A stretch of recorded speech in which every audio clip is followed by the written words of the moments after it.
Hey Will, this is Keaton Everett with ABC, going over your pitching video from camp. I'm going to go through and talk about your motion and delivery and um, break it down frame by frame and break it down in a couple of key spots that we like to look at. Kind of gets us a good sense of where everything's at. We look at balance, we look at posture, we look at how your legs are working, and making sure that we're just getting to a nice consistent spot. We're able to repeat our mechanics. And for you especially, you finish really well. You get good. You got over that front foot. Your back leg's still on the ground. You're finishing really well. It's just sort of a matter of how you get there. There's a lot of inefficiencies and a lot of things that we can improve on to get there. There's a little bit of a red flag that could pop up as you get older with some arm health issues, and I'll go through and talk a little bit more about that. But again, finishing really well, everything's in place.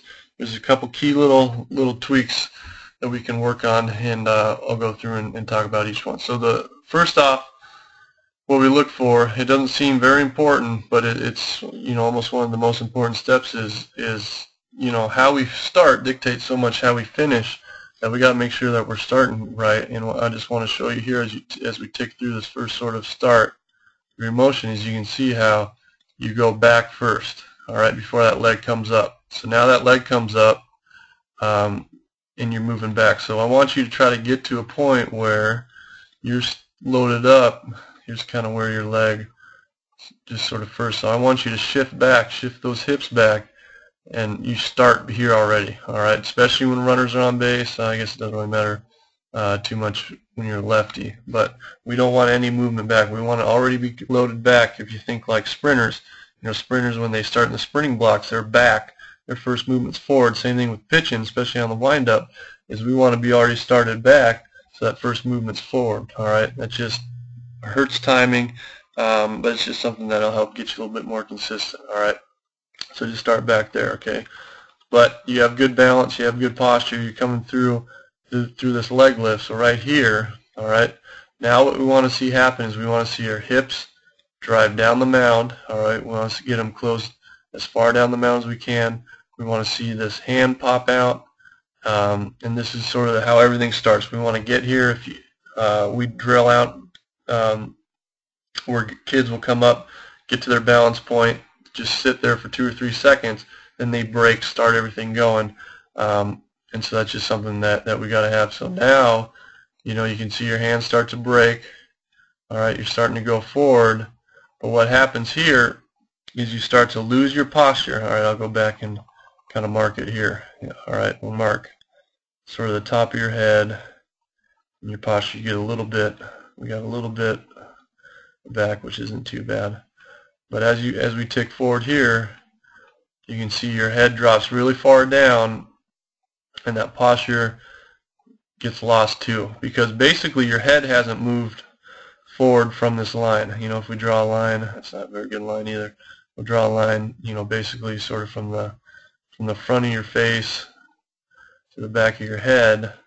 You can see that kind of just follows that line down. So all you do is you kind of drop down and not gain any ground forward. All right, your hips kind of go forward, but it doesn't matter because you lose that posture and you stay back. And another thing I want you to key on is this glove.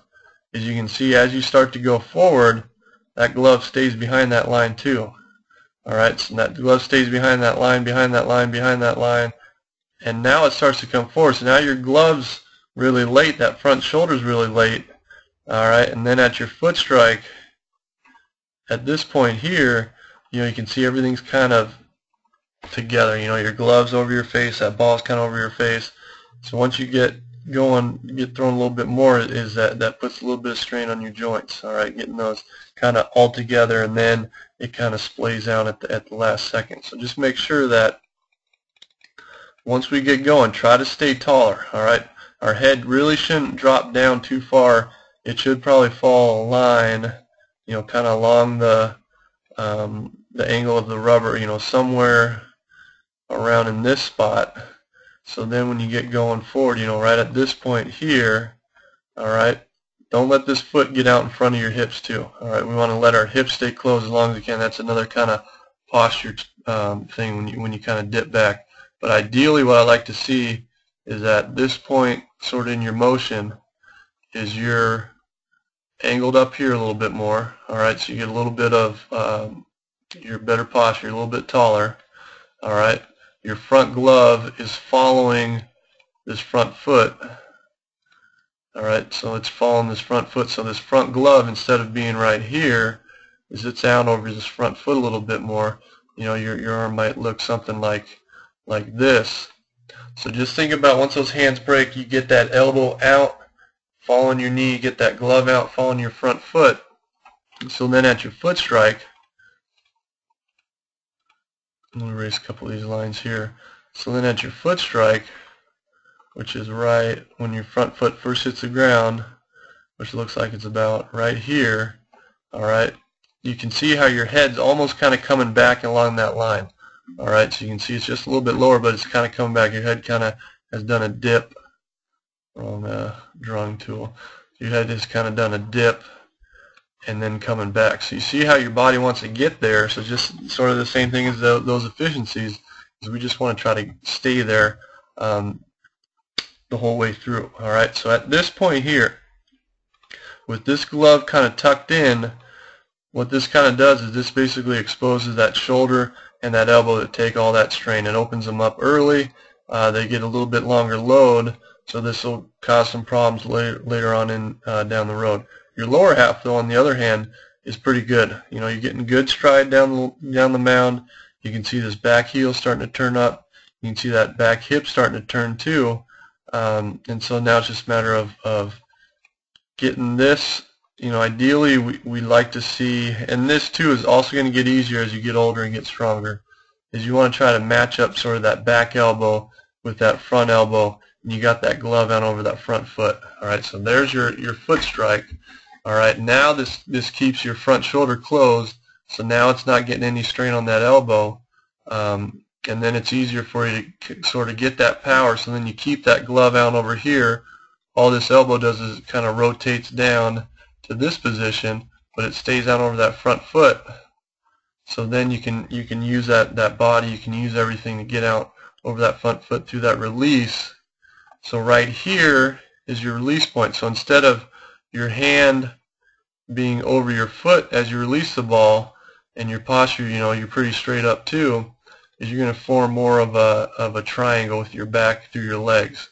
You know, it's good that your back leg's still on the ground. A lot of times young kids, that foot will be off the ground, so that's good to see. But you'll get yourself with that head and that chest down over that front foot, you know, more in this position. So now you got, you know, a little bit more of that right triangle there. You know, now you're going to get 6 to 8 inches of release point, because now that release point's going to be out here. You know, you're going to get a little bit more angle on that ball. That ball's going to jump on the hitter more.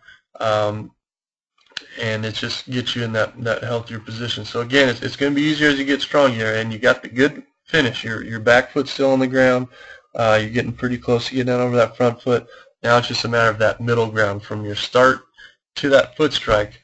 You just got to get that right arm going a little bit quicker, get everything going out so you can keep that back shoulder closed, to really use all that lower body, to use that body to get yourself, you know, most importantly healthy. You know, I want you throwing for a long time, and so you just want to get yourself in the right spot to minimize loads, you know, to take as much strain off your shoulder as you can, so you can keep throwing and pitching for a long time, because it's a great position. But again, you know, good finish.